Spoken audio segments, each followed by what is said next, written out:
Seems to be going. Good morning. Any lingering questions or thoughts from the discussion we had with the bishop? It was interesting.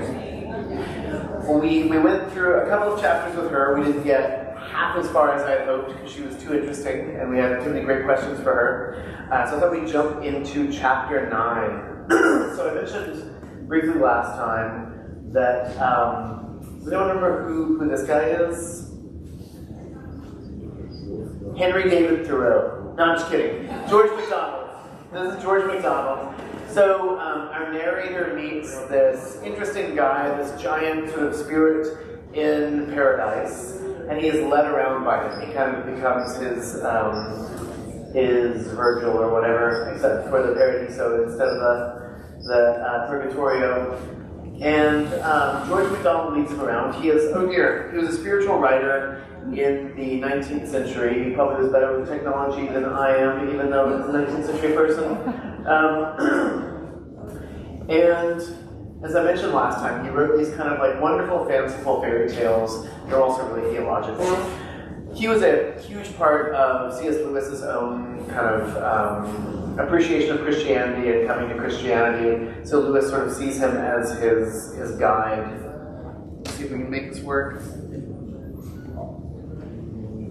Looking for signal. That doesn't sound promising. Well, we'll see if this comes back. So our narrator says, "Now a terrible explanation came into my mind. How if this whole trip were allowed ghosts merely to mock them? Horrible myths and doctrines stirred in my memory. I thought how the gods had punished Tantalus. I thought of the place in the book of Revelation where it says the smoke of hell goes up forever in the sight of the blessed spirits. I remembered how poor Cowper, dreaming that he was not after all doomed to perdition, at once knew the dream to be false, and said, 'These are the sharpest arrows of his quiver.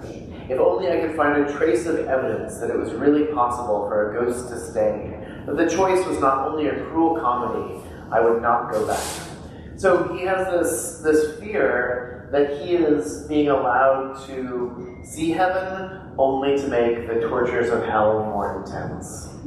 And this sounds like a weird sort of morbid thought, but I do think that it's often hard to wrap our minds around this idea that like the fullness of God is given to absolutely everybody, you know? No matter how awful you are, no matter how much you've messed up, that God's love is just infinite for every single person. And it's sort of maybe easier to say God's love is infinite for everybody, but saying like God loves me infinitely in the midst of all of my idiocy, that is very hard to swallow, you know? What do you all make of that idea? That like God's love is infinite for everyone and God gives himself infinitely to everyone. What do you all think of that, please? If we believe that, why do we pray to God to have mercy on them? Oh, Don has a wonderful question. He said, if we believe that, why do we pray for God to have mercy on us? So in English, when we use mercy, we usually mean the thing which you get when the judge doesn't totally throw the book at you, you know?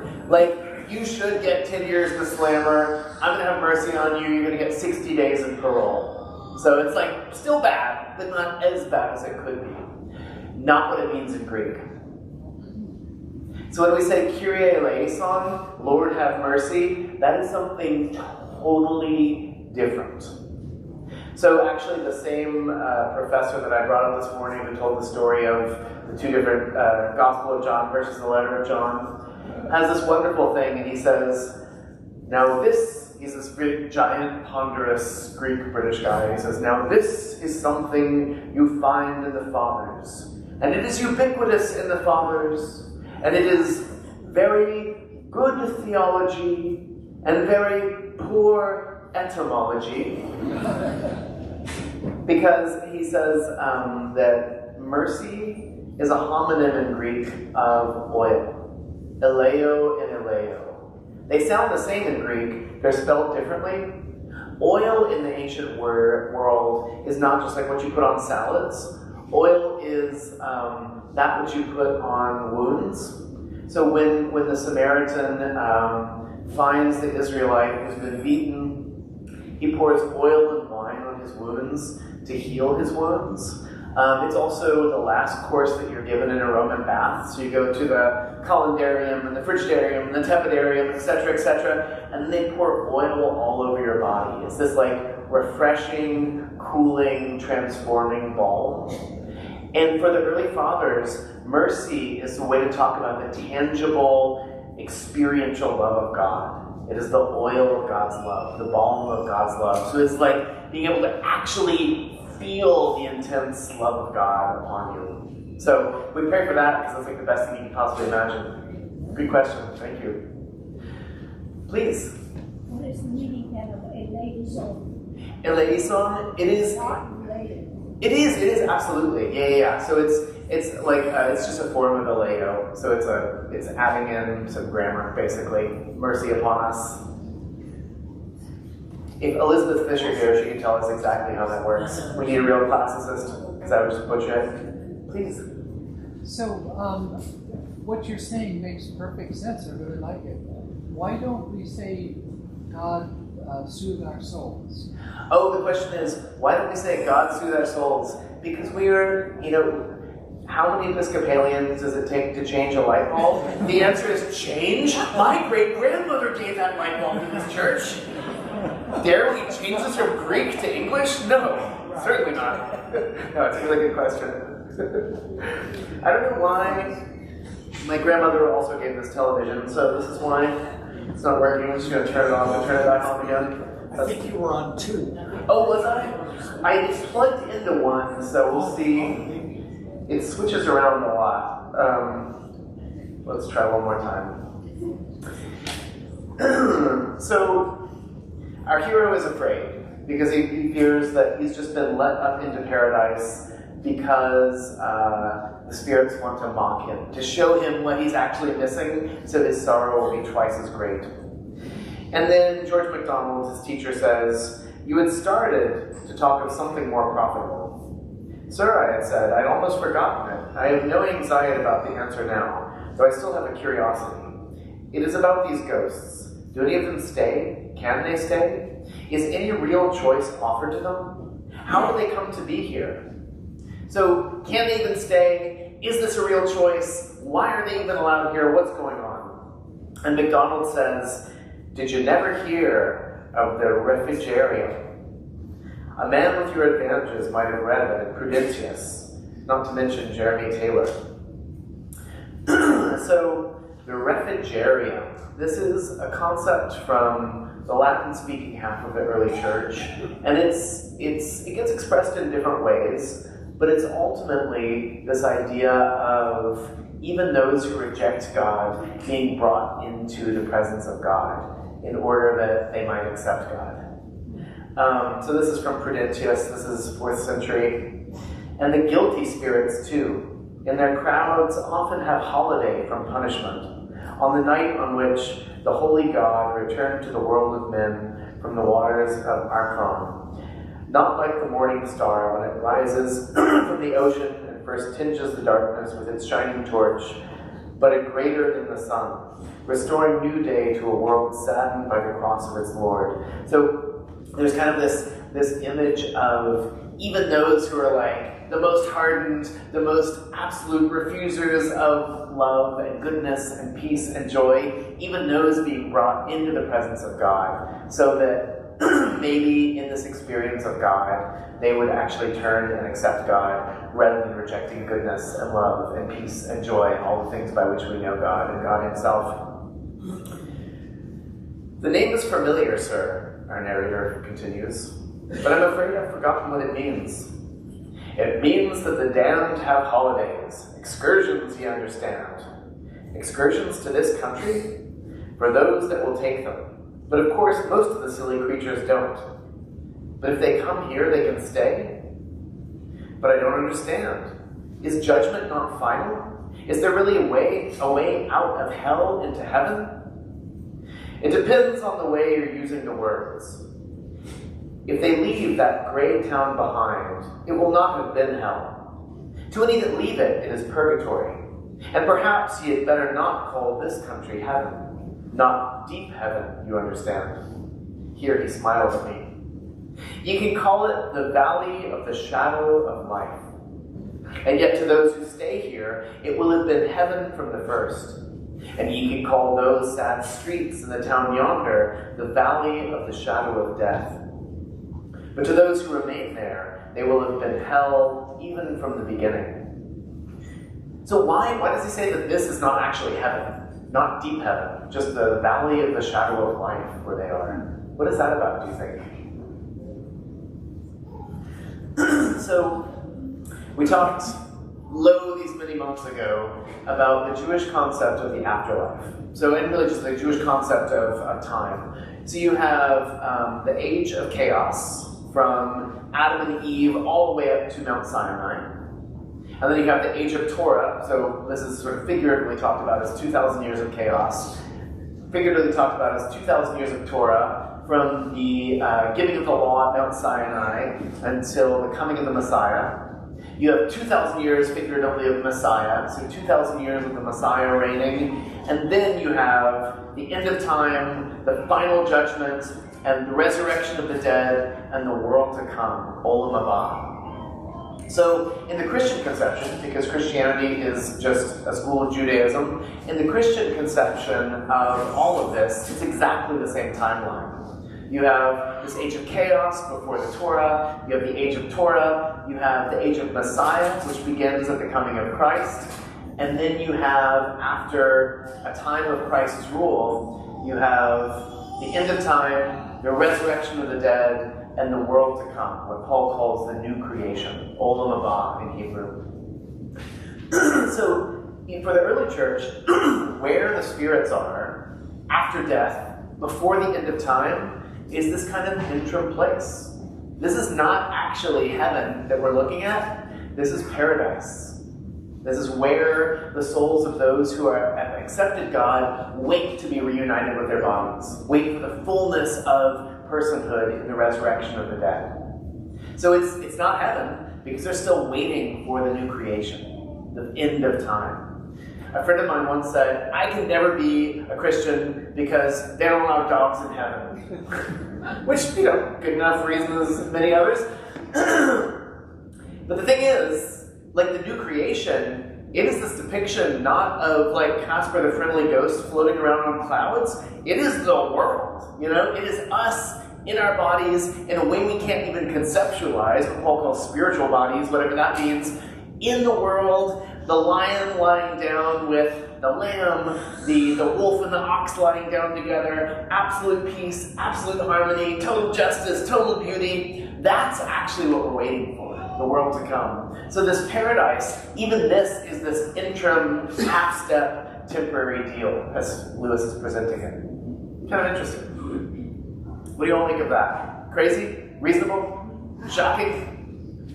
Any relationship to limbo? To limbo. I think that song doesn't get written until the 1950s. So it's like Limbo Jack, Limbo Jill, Limbo over Limbo Hill. It's very mysterious, really. No, I think limbo is kind of like a medieval, like kind of late medieval idea that just comes out of thinking like, okay, we know everybody goes to purgatory, but what about the babies? Like, do they really have to go to purgatory? We don't actually believe that purgatory is this hard and fast thing, so it's not a problem for us Anglicans. But I don't even think Roman Catholics are big into limbo anymore. Like the dance, yes, but not the theological doctrine. Please. So Jesus does say to the thief on the cross, today you will be with me in paradise. Yeah. Isn't that a different word? So it's exactly, I think, what Lewis is describing here. So if you couldn't hear the question, she said in Luke's Gospel, the thief on the right says, Jesus, remember me when you come into your kingdom. And he says, truly I tell you, this night you will be with me in paradise. So it's this depiction of where the life, the thoughts, the mind, the soul of those who accept love himself wait for the dawning of real heaven, deep heaven, Olam Haba, the world to come. But it's paradise, I may have said before, is this Persian loan word for a beautiful walled garden. So it's this place of waiting in the presence of Christ, in the beauty of nature, this beautiful walled garden? Great question. Son, he said, you cannot in your present state understand eternity, but you can get some likeness of it if you say that both good and evil, when they are fully grown, become retrospective.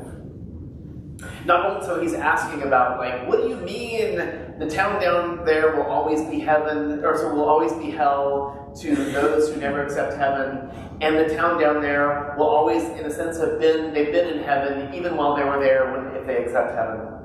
So he's like, you can't even understand eternity, way above your pay grade. But you can get some likeness of it if you say that both good and evil, when they are fully grown, become retrospective. Not only this valley, but all their earthly past will have been heaven to those who are saved. Not only the twilight in that town, but all their life on earth too, will then be seen by the damned to have been hell. That is what mortals misunderstand. They say of some temporal suffering, no future bliss can make up for it, not knowing that heaven, once attained, will work backwards and turn even that agony into a glory. And of some sinful pleasure, they say, let me have but this, and I'll take the consequences. Little dreaming how damnation will spread back and back into their past and contaminate the pleasure of sin. Both processes begin even before death. The good man's past begins to change so that he is forgiven sins and remembered sorrows take on the quality of heaven. The bad man's past already conforms to his badness and is filled only with dreariness. And that is why, at the end of all things, when the sun rises here and the twilight turns to blackness down there, the blessed will say, we have never lived anywhere except in heaven. And the lost, we were always in hell, and both will speak truly.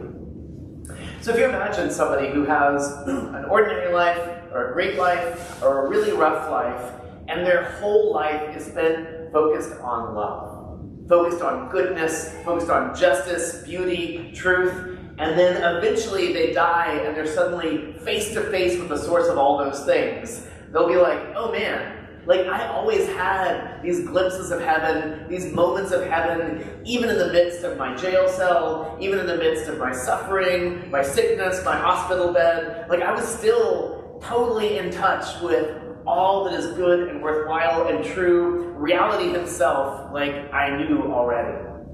And those who are living great lives, mediocre lives, terrible lives, who are totally focused on revenge and gain and cruelty and serving me, it always stinks, you know? Like it never gets anywhere. Like that's just a rough way to live no matter what. And then if you come face to face with love himself and you're like, oh, this is what I've been trying to avoid this whole time, it's not good. Unfortunately, you missed my beautiful Belinda Carlisle "Heaven is a Place on Earth" illustration, since there's no TV to see it.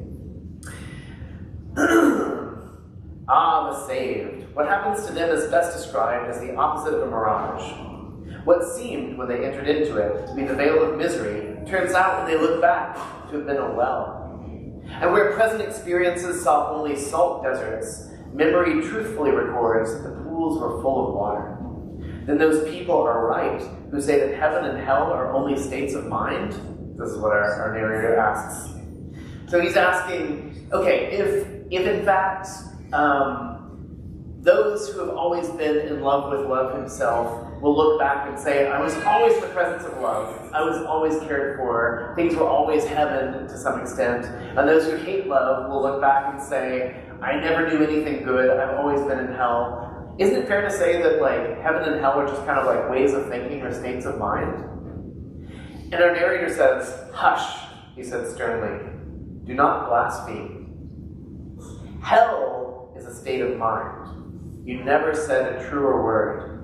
And every state of mind, left to itself, every shutting up of the creature within the dungeon of its own mind, is, in the end, hell.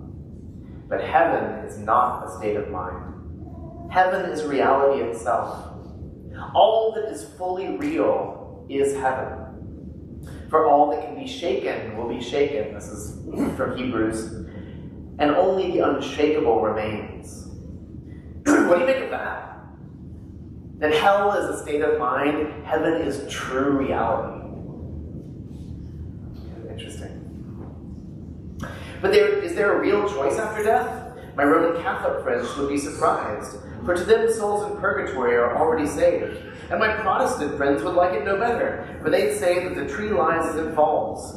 So, he says, my Roman Catholic friends would be shocked, because for to them, souls in purgatory are already saved. So if you're in purgatory, you're being purged so that you can get to heaven. My Protestant friends would say, the tree falls that lies. As you are predestined, as you live your life, that is the end, that's the whole story, that's all she wrote.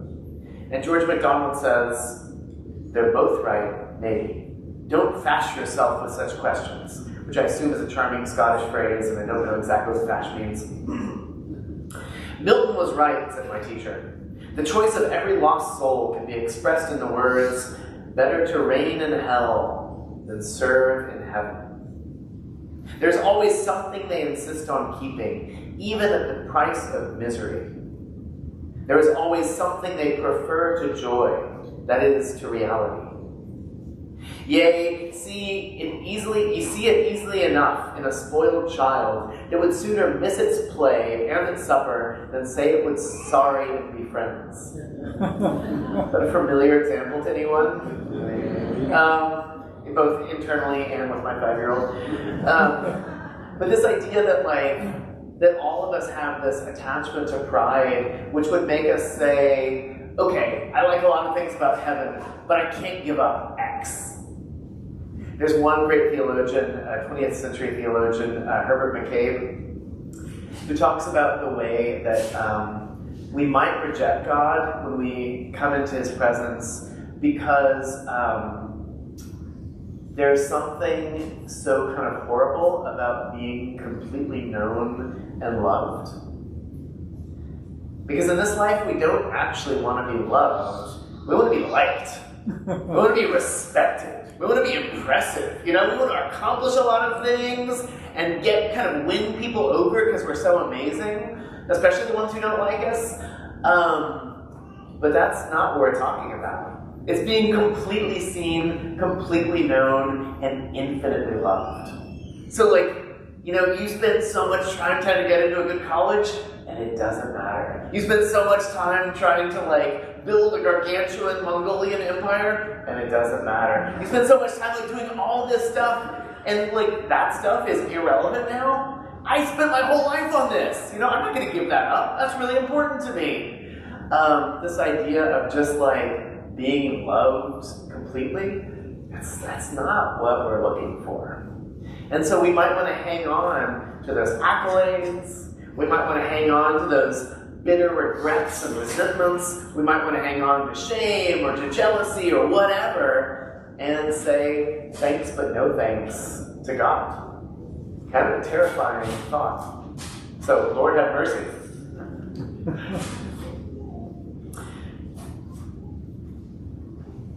Let's see. You call it the sulks, but in adult life it has 100 fine names. Achilles' wrath, Coriolanus' grandeur, revenge and injured merit, and self-respect, and tragic greatness and proper pride. Then is no one lost through undignified vices, sir? Through mere sensuality? Some are, no doubt. The sensualist, I'll owe you, begins by pursuing a real pleasure, though a small one. His sin is the less. But the time comes when, though the pleasure become less and less, and the craving fiercer and fiercer, and though he knows that joy can never come that way, yet he prefers to joy the mere fondling of unappeasable lust, and would not have it taken from him. He'd fight to the death to keep it. He'd like well to be able to scratch, but even when he can scratch no more, he'd rather itch than not. So, I don't know if you've ever experimented with this, But I will tell you, if you eat like an entire sheet cake at once, like it seems like a good idea, it's not a good idea. You don't feel happy afterwards. And yet, the next time you see a giant sheet cake, you might be like, those look pretty appetizing, actually. You know, last week's experiments didn't really pay off so well, but this time I think it's going to be better. And that's the case with so many of the kind of sensual pleasures. You think like, oh my gosh, if I can just do this thing, this will be everlasting joy. This will be the best thing I've ever done. And you do it and you're like, it was okay, I guess. But then next time it's going to be much better. And I had a friend in a former parish who had just a really crippling addiction to heroin. And he said that like the first few times he tried it, it was just like sheer bliss and it was amazing. And then the next 800 times, it was not. And that's the way so many of these things that enslave us are. And yet sometimes we would rather hang on to those tendencies, those habits, those kind of like mental loops of desire than to just let go. Not in this life, like giving up heroin. You can't just let go of heroin. That's like a huge, crazy battle. But eating sheet cakes, you can sometimes. It is nearer to such than you think. There have been men before now who got so interested in proving so this is like a jump. So he's talking about something different now. There have been men before now who have gotten so interested in proving the existence of God that they came to care nothing for God himself. As if the good Lord had nothing to do but exist. There have been some who were so occupied in spreading Christianity that they never gave a thought to Christ. Man, you see it in small matters. Did you never know a lover of books that with all his first editions and signed copies had lost the power to read them? Or an organizer of charities that had lost all love for the poor? It is the subtlest of all the snares. Yikes. And it's not even a sort of glamorous hypocrisy, it's just kind of like a depressing hypocrisy. But like, we're all so liable to this. So then he starts to ask about, okay, so everyone in the underworld gets a chance at coming to heaven. But what about those who don't? What of the poor ghosts who never get into the omnibus at all? Everyone who wishes it does, never fear. There are only two kinds of people in the end. Those who say to God, thy will be done, and those who say to God in the end, my will be done. All that are in hell choose it.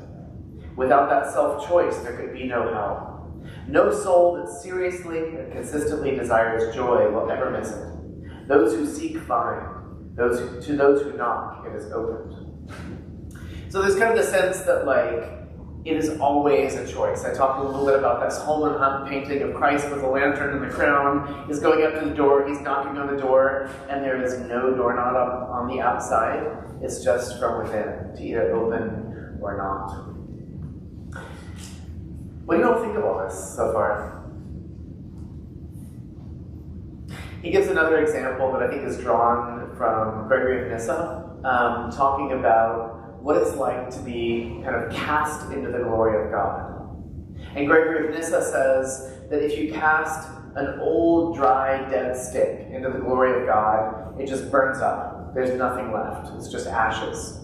But if you cast a bar of gold into the glory of God, the gold takes on the nature of the fire itself. The gold takes on the nature of the glory of God itself. Like a bar of gold and fire becomes redder and redder and hotter, and it becomes almost indistinguishable from the fire.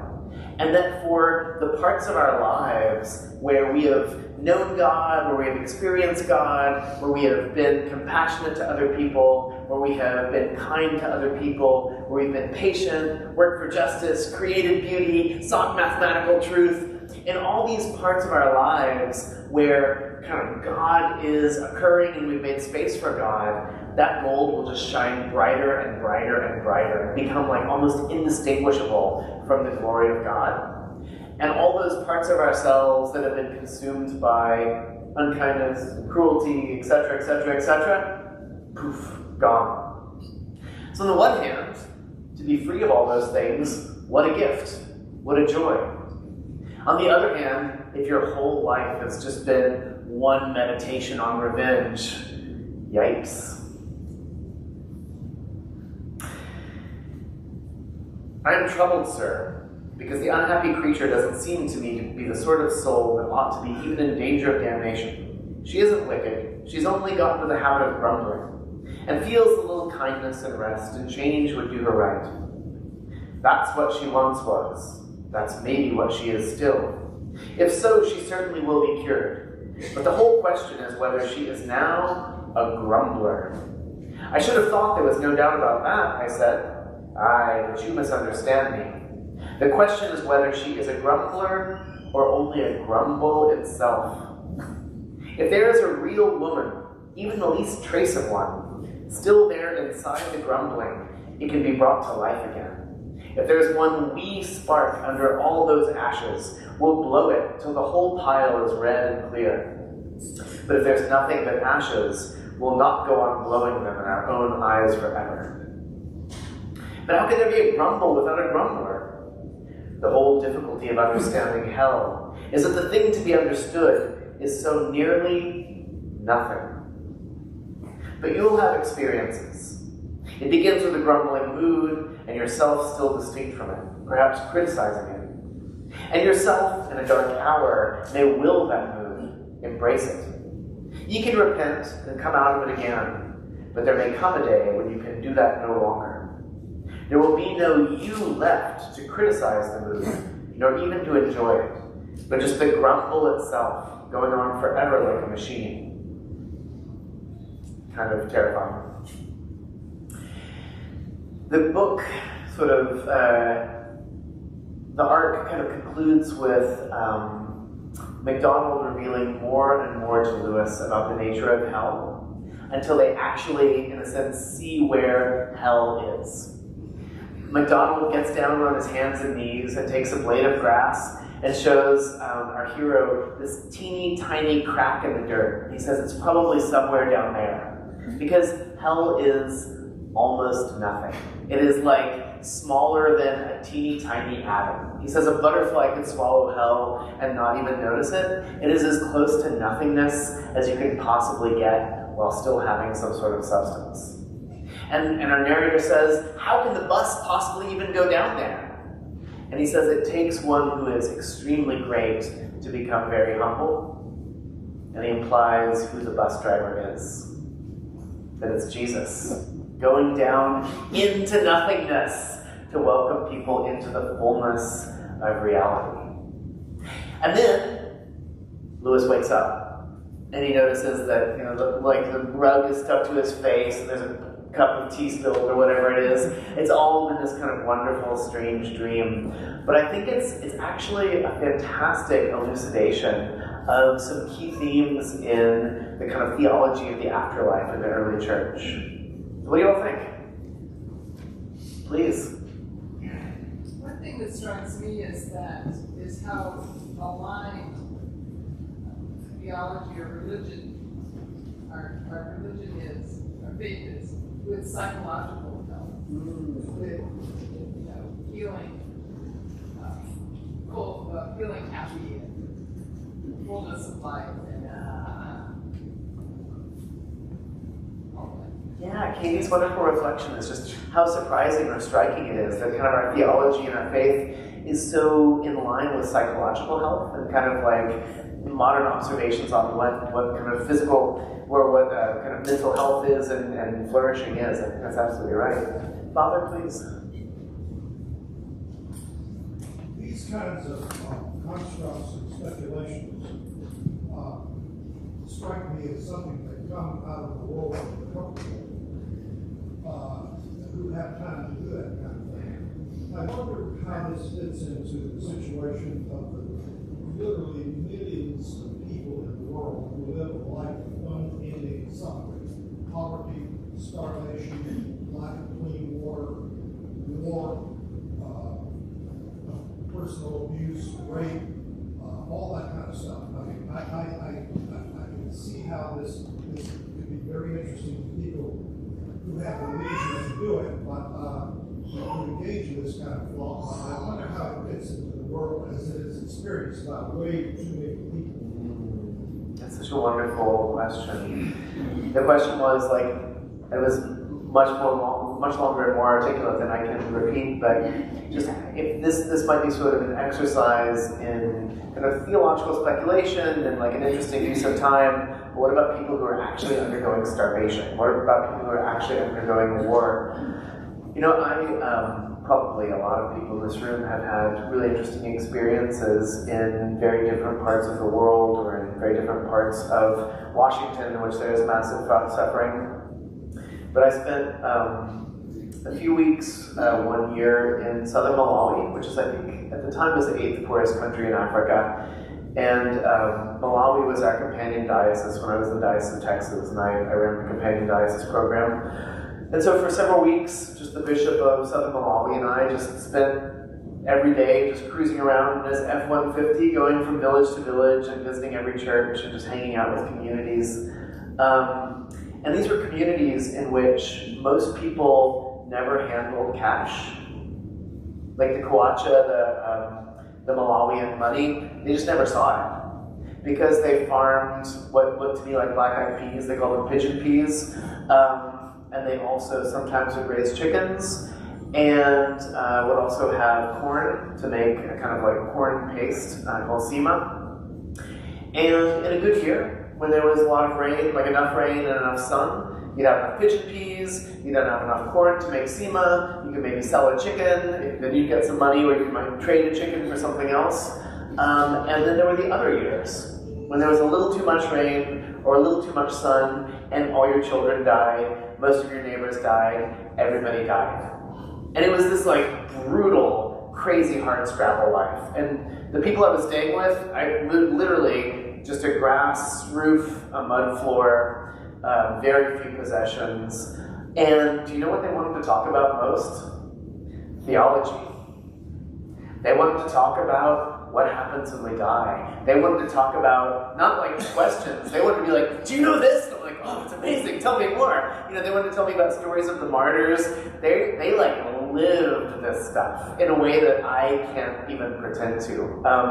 And I do think sometimes it's so easy for us to kind of talk about like big ideas and assume that everybody's interested, and it's really sort of an exercise in pretension.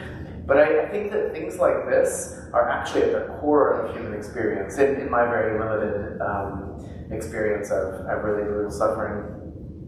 I also served for 5 years a parish of almost all undocumented people in Texas, and almost everybody made less than minimum wage. People were struggling in just indescribable ways. Our treasurer of the church made $2.35 an hour working at a gas station, and he would work 15-hour shifts. Really, really super hard life. And these were the most theologically astute people I've ever met in my life. I learned so much from them.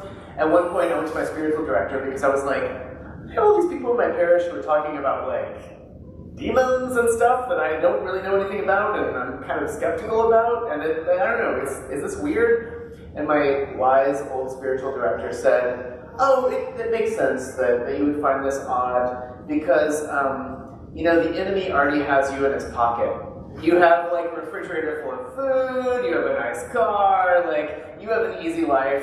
The enemy's got you. He doesn't have them. Like they're living in a much more serious way on the edge of a knife, and they're really conscious of the reality of good and evil. So listen to them, you'll learn a lot. Yeah, I do think that this stuff matters a lot, honestly. Other thoughts, please? Why was it called The Great Divorce? Why is it called The Great Divorce? So in the preface, Lewis talks about William Blake's The Marriage of Heaven and Hell, and he says, far be it from me to try and contradict a great genius like William Blake. In fact, I don't even really know what he meant by The Marriage of Heaven and Hell, but the name sort of suggested this to me. Please. Can you talk about McDonald's Universalism at all? Oh, McDonald's Universalism. Well, I mean, it's just like the biggest fast food chain in the world. No, sorry. Yeah, I don't know McDonald's work well enough to really be able to articulate his universalism. I think in the sort of greater theological context, on the one side, you have this clear sense among some Christians that there is like a heaven upstairs and a hell downstairs, and if you do enough bad things and get enough black marks, you go to the hell downstairs, and if you do enough good things and get enough good marks, you go to the heaven upstairs. And then on the other hand, you have a kind of universalist Christian perspective which just says, there's no hell, that's all a bunch of mythology, everybody just goes to heaven, Hitler, everybody else. And I think what Lewis is presenting, and what you find in a lot of early church writers, I think probably it would make both sides really unhappy, and both would find it offensive and crazy making. And I wonder, I don't know where MacDonald, how he articulated that and where he fell on that continuum, because sometimes you actually get this specific argument called universalism, this idea that everyone is welcomed into the presence of God. But I can't comment on MacDonald himself. Please. Seems to me our narrator is encountering one sad sack guy after another, doesn't get it, which makes you think this is going to be really tough. It's a really high bar. I mean, most of these people just don't see the light. Yeah. Wendy's comment was, it seems like our narrator is encountering just one sad sack guy after another, and it makes you think that it's kind of a high bar, that most people just don't get it, and most people don't actually see the light. I hope that's not true, I think it is what he's presenting. In part, this is why we pray for the dead. We don't pray for God to be nicer to the dead. We pray for God to keep slapping the dead in the face and be like, yo, wake up, smell the coffee. Goodness is actually really good. Whatever you're stuck to is totally pointless. Augustine of Hippo says that the idea that some people can actually reject God is part of the faith, and that one has to accept it from Augustine's perspective. He also says that the goodness of God is absolutely an article of the faith, and every single Christian has the obligation to pray that when you get to hell, it says, welcome to hell, population 0, that no one is actually ever let go by God. Karl Barth, Leslie, I'm sure will have something better than this to say, but Karl Barth says that universalism is something that sort of binds the hands of God. You have to say, God has to kind of bow to this universalist rule. God can't do what he wants. And the idea of damnation, that some people are definitely going to be damned, also ties the hands of God. God can do whatever he wants. It's interesting. Please. I was going to say that when the disciples say that who could be saved, and Jesus said for humans it would be impossible, but for God nothing is impossible. So if we're trying on our own to do all this, it's just, for me, it's impossible. I try to use my own intellect and my own will, but that if I can finally just get tired enough and let God pick me up like a toddler and hold me, then it feels like it can break through. So I would say that Mother Leslie should always have the last word in all discussions. If you couldn't hear that, it was insanely beautiful. But she was just saying, quoting the scriptures, for humans it is impossible, but for God it is not impossible. And this idea that it's not about us achieving this, but letting God do this in and through and for us. On that note, please. Could I just ask, why does the book end with a siren? So Susan Quinton asks, why does the book end with a siren? I think it may be back to this point of the harsh realities of the real world. I think it's the siren of the Blitz. Because he's writing the book is written in 46, so, the book was published in 46, so long after the Blitz. Was it written at the time the war was going on? Because of no sense of that reading. Susan's question was it written during the time when the war was going on, or was it written after that, because it was published in 46? The Blitz was 40-41, is that right? Yeah, so we don't. I don't actually know. I'm sure lots of people do. They Please. still had sirens for buzz bombs and B2. They still had sirens for buzz bombs and B2. Let's leave it to a world authority on mass casualty weapons. Thank you. not after April of 45. But not after April of 45. So one way or the other. I think it's this kind of remembrance of the horrors of the world, honestly. But But the idea at the end is that we are all living in a state of conflict, horror, which is a little bit apropos of today. Yeah. And he is having visions which have not indicated this at all. Yeah. So that's what the real world is that he has woken up to. That is well said. I'm going to be in a situation of conflict and horror with our verger if I don't show up at church in 2 minutes. But thank you all. Next time, we're going to talk about the actual realities of death and what happens when we die. So join me again.